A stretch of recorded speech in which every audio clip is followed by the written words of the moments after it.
Hey, it's Dave, and this is Someday is Today.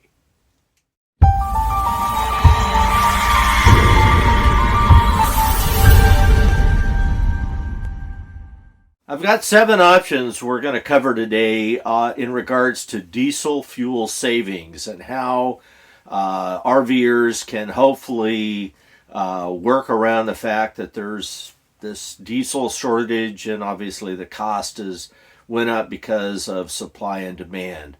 So I want to cover 7 things. I hope you'll hold on through the entire video to the end to hear probably the most controversial of the 7 that I think everybody should potentially consider.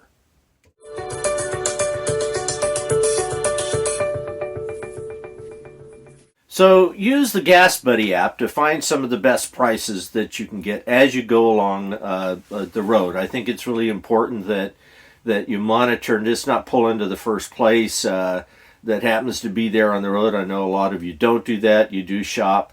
But Gas Buddy has worked very well for me, and I highly recommend it. Also consider step number 2, change your plans. RV closer to home. Don't necessarily take a long road trip until things settle down, maybe after the first of the year, going into 2023, and see how the spring works out, see if the season works out, and whether or not supply is going to be better and price maybe comes down. Another important item, this will be item 3, fill up your tank when you get to a quarter tank. Go ahead and plan that you're going to stop maybe a little more often and make sure you've got plenty of diesel in that truck to get you where you need to go and not have to worry about potentially running out, which is not a good thing. The next item is use the 3-3 rule, and this sort of goes along with changing your plans a little and maybe RVing closer to home. But I've got a video on the 3-3 rule that you can watch, and it explains how that works, and it makes a lot of sense. It sort of reduces the pace of travel, and obviously by traveling less, you'll burn less fuel. Keep your tow vehicle and your trailer, but mostly your tow vehicle, in tip-top shape. Make sure it goes in for regular maintenance. Make sure that we're changing the oil.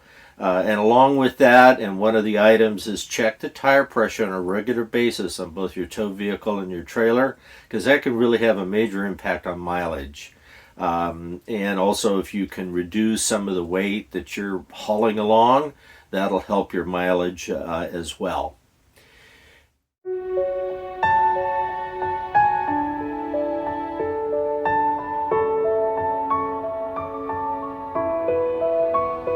Now for the controversial item that I have, number 7, that I hope people will consider, as I think it makes a lot of sense, both from an upfront cost, a maintenance cost, and obviously the impacts of the cost of diesel and possible shortages in the future, and that's to consider changing over to a gas engine versus a diesel engine. And I know some people will say no way.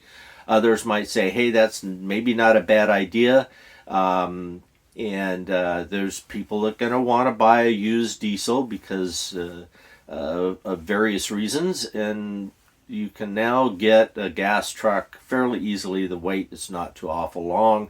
So hopefully that's something to consider. So there's your 7 items that I think will help those RVers that are using diesel vehicles to pull their trailer, or their RV has a diesel engine, like some of the Sprinters and things of that sort. So keep that all in mind, and we'll see you down the road.